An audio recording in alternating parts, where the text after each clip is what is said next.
let's take a look at the European region after some close results in Week 7. After securing their place in Phase 2, Swift were the talk of Week 7 as they had some very interesting matches. Their first opponents, Kazna Crew, were brushed aside in a 5-1 victory. Swift were then able to win a tiebreaker against Utopia despite being down 4-1 at one point. In their final match, Swift were taken to tiebreaker by bottom of the table Rage Quit in some very drawn out matches. Winning in the end, Swift looked like they were running on empty however. Go Hard suffered their 50 feet in a row against Oops, however they were finally able to pick up a vital win against the Wild Bunch, coming out on top after a 5-2 victory. Go Hard sadly then lost to Ding, however it was a closely fought battle and Ding eventually winning 5-3. Now we can look at the standings for the EU region. With 1 week of regular play left in the season, Ding are now safely through to the regional finals.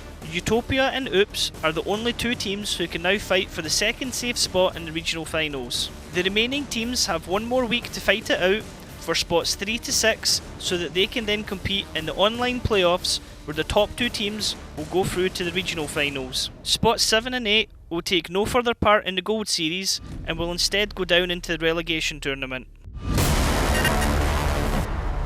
With Week 7 behind us, let's have a look at how things went on the CIS region. Carpe Diem started Week 7 with a tiebreaker win over the rebranded NSNS, now known as Tornado Reborn. They then defeated WePlay 5-2, however they lost their third match against Brainstorm 5-3. Not So Serious won all of the 3 matches, defeating Brainstorm 5-3, then Tornado Reborn 5-1, and finally Navi 5-3. In their other 2 matches, Navi were able to defeat WePlay 5-1 and then Impact 5-3 to maintain their challenge for the top of the table. As we look at the standings for the CIS region, once again tiebreakers are the cause for some teams to slip up. The top 4 teams of Not So Serious, Navi, Hellraisers and Carpe Diem are still battling it out for the top 2 auto-qualifying spots for the regional finals.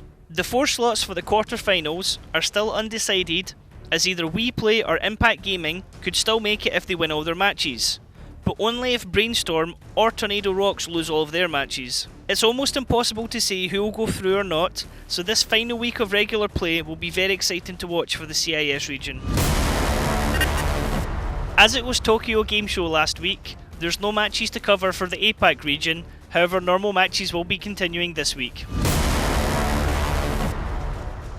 With Week 7 now behind us, let's have a look at how things went down on the NA region.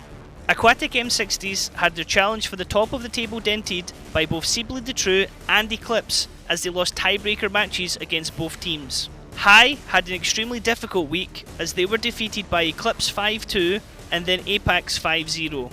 Rival Simple Tankers picked up some vital points as they defeated 07 Gaming and defeated Seably the True 5-3 in both of their matches.